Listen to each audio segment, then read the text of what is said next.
আল্লাহ পাক তার প্রতি রহম করুন যে আমার এই কথাগুলোকে অন্যের কাছে পৌঁছে দেয়।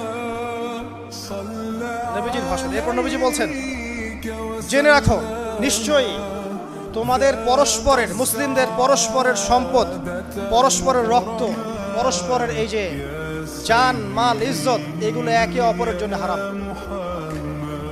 মুসলিমদের পরস্পরের রক্ত, পরস্পরের ইজ্জত সম্মান একে অপরের জন্য হারাম, এর হানি করা একে অপরের জন্য হারাম। ঠিক যেমন আজকের এই দিন হারাম, এই শহর হারাম, এই মাস হারাম। নবী করিম সাল্লাল্লাহু আলাইহি ওয়াসাল্লাম বলছিলেন, জেনে রাখো তিনটা বিষয়ে যেন তোমাদের অন্তর কখনো খেয়ানত না করে।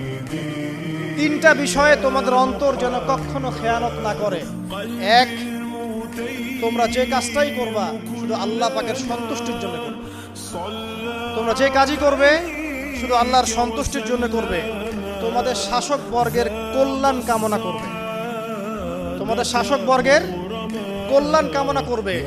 3 নাম্বার, মুসলিমদের জামাতকে আঁকড়ে ধরে রাখবে। মুসলিমদের ইউনাইটেড কমিউনিটিকে আঁকড়ে ধরে থাকবে। এই তিনটা বিষয় পালনের ক্ষেত্রে তোমাদের অন্তর যেন খেয়ানত না করে।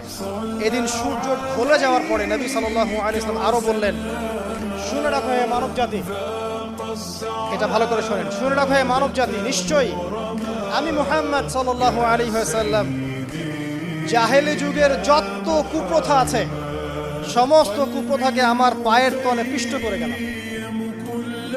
জাহেলি যুগে কি ছিল ভাই?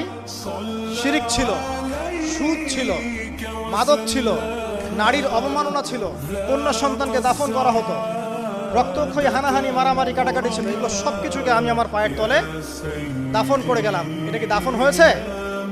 তিনি বলছেন, নিশ্চয়ই আমি জাহেলি যুগের সুদকে আমার পায়ের তলে পিষ্ট করে যাচ্ছি। সর্বপ্রথম যার সুদ আমি পিষ্ট করছি তিনি হচ্ছেন আব্বাস ইবনে আব্দুল মুত্তালিব, আমার চাচার সুদ। নিজের পরিবার থেকে দৃষ্টান্ত স্থাপন করলেন। তিনি আরো বললেন, হে উপস্থিত জনগণ, তোমরা মেয়েদের ব্যাপারে সতর্ক থাকবে এবং তোমাদের স্ত্রীদের ব্যাপারে সতর্ক থাকবে, তাদের হকের ব্যাপারে সতর্ক থাকবে, কেননা তোমরা তাদেরকে আল্লাহর কালিমার মাধ্যমে হালাল করে নিয়েছো। অতএব তাদের ব্যাপারে তোমরা সতর্ক থাকবে। তোমাদের উপর তাদের হক হচ্ছে তোমরা যা খাবে, যা পরবে, তাদেরকেও তাই খাওয়াবে, তাই পরাবে। আর তাদের উপর তোমাদের হক হচ্ছে তারা তোমাদের বিছানায় এমন কাউকে আসতে দিবে না যাদেরকে তোমরা অপছন্দ করো।